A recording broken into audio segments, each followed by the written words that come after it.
In this video, I'll cover Rembrandt Lighting, what it is, how to set it up, and why occasionally failing isn't such a bad thing. Hello, I'm Gavin Hoey and you're watching Adorama TV, brought to you by Adorama, the camera store that's got everything for us photographers. Now, when it comes to studio lighting, there are no absolute rules, but what there are building blocks, and one of the most fundamental is the Rembrandt lighting pattern. Now, this is all about the shadow that's cast by your model's nose, and it extends down in Rembrandt lighting and meets the shadow on their cheek. This forms an inverted triangle of light on your model's face, and that's Rembrandt lighting. Now, many photographers say they use Rembrandt lighting, but when you look at the results, occasionally it's not actually Rembrandt lighting. So in this video, I'll show you exactly how to set it up, and at the end of the video, I'll show you why getting it wrong really doesn't matter. But for now, let's get some lights set, let's get a model in, let's get a heater on because it's really cold in here, and let's get shooting. So to help me out today, I've got the amazing Beth. Beth is going to be the model for this shoot, but before I take any pictures, I'm going to go through the technical aspects of what Rembrandt lighting is. Now, to make this a lot easier to see, I've done a couple of things. The first one is I've got a hard light source. Remember, this is all about shadows cast by the nose, so a hard light source will make that shadow much easier to see. And the other thing that will help is that this flash has a modeling light, and that is definitely going to help, but it really helps if we turn the room lights off. So we'll turn the video lights out so you can see what's going on a lot clearer. Now, at the moment, I've got the light set to split lighting. So half of Beth's face is lit and half of her face is in shadow. That's fine, but that's not Rembrandt lighting. To see that, all I have to do is take my light and move it towards the camera position. Now, as I pick it up and move it towards the camera position, you'll start to see a small amount of light just cross over, and we end up with that perfect Rembrandt triangle on Beth's cheek. Now, the position is absolutely vital because if I keep moving the light towards the camera position, eventually we end up somewhere like that, and that isn't Rembrandt lighting, that is loop lighting, where the shadow doesn't reach the cheek. Move it back away from the camera and that will extend across until the nose shadow and the cheek shadow join up and make the classic Rembrandt position. The height of the light is going to make a difference as well. If I elevate the light up, then the triangle becomes much deeper, and now it goes too far down. That's not what we're looking for. If I bring the light down, then I make the shadow much shallower, and eventually we lose the entire effect completely. So getting this just right is absolutely critical, and somewhere around about there looks pretty good. Okay, I'm going to take a test shot and see how this comes out with the flash. So this looks great. We've got that Rembrandt triangle, and I could put a separation light in or a reflector, but in fact what I'm going to do is add a second light as a background. So I'm going to have a nice white background because this sort of Rembrandt lighting is very dramatic, especially if you're going to use hard lighting to create it. So I think maybe a contrasty black and white shot could work really well. Let's try a few pictures. Okay, Beth, are you ready? Okay, here we go. Let's take a test shot, and then I'm going to bring in your hands. You can bring your hands up in it. That's great.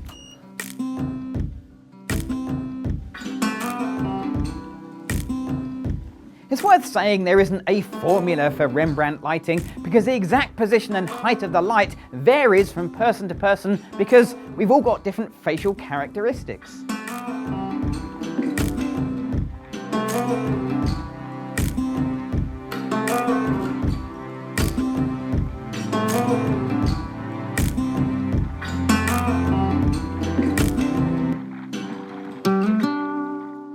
So that worked well, but there is a bit of a problem if you happen to be the model because you actually get very little room to move before you lose the entire Rembrandt effect.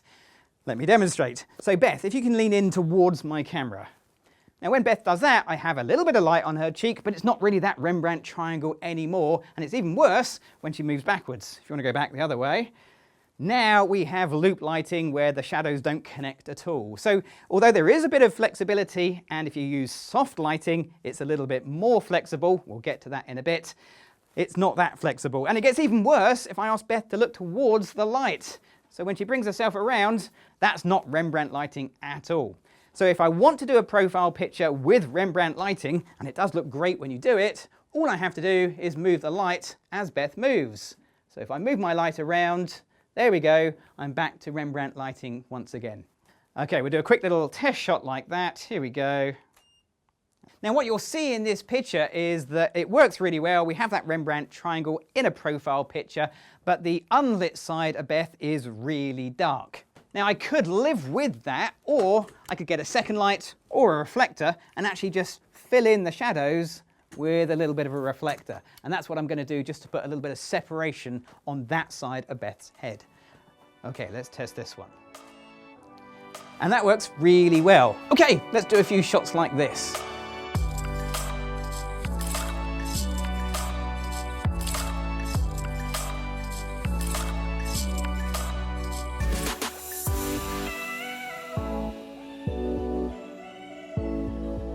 The modelling light is incredibly useful for helping me guide Beth look in the right direction, but it's worth remembering the modelling light and the flash aren't exactly the same thing, and the results can vary ever so slightly.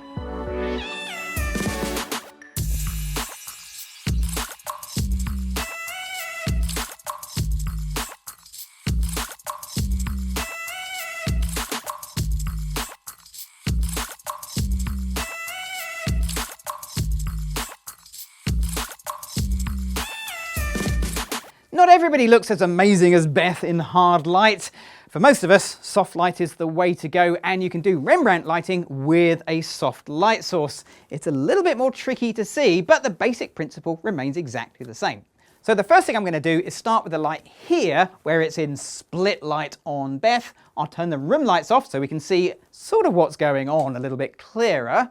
And once again, I'm going to move the light to the side. So Beth, you keep looking at the lens for me. I'm looking at the little bright spot arriving on Beth's cheek. It is a little harder to see because now we have a much softer shadow, but the same thing applies. If I go too far, I'm going to end up with loop lighting. I go back a little bit and I'll get back into Rembrandt lighting. Now obviously the other side is still in deep, deep shadow, so I'm going to add a reflector to fill that side, soften the light effect, but keep that Rembrandt triangle. Now I could use a silver reflector, but if I do that, it is quite a strong effect. So instead, I'm going to use a white reflector and get it in nice and close, so the effect is still there, it's just much, much less obvious. So that looks nice. I can still see the Rembrandt triangle, but it is much more subtle with this setup, but it's still there. Okay, so let's take a few shots like this and see what we get. So Beth, are you ready? Okay, here we go.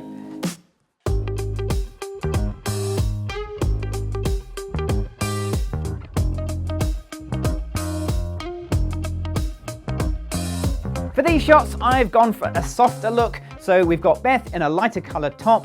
I've lit the background with a second flash. Everything is high-speed sync flash because I'm shooting with a wide aperture for a shallow depth of field.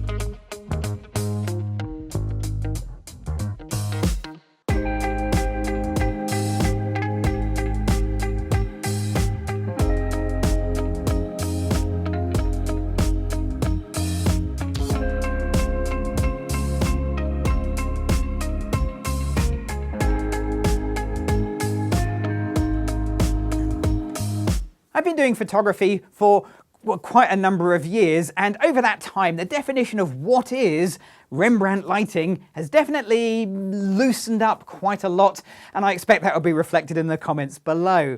But even if you're aiming for Rembrandt lighting and you don't get that Rembrandt triangle, it doesn't matter. What matters is you've started somewhere, you may have failed, but you're going to go down a different path. And it's that sort of thing that makes you more creative as a photographer. Try, fail, do something better. Now, if you've enjoyed this video or you've got any questions, leave me a comment below. Click on the bell icon for regular notifications of all the brand new videos right here on Adorama TV. And of course, click on that subscribe button. I'm Gavin Hoey. Thanks for watching.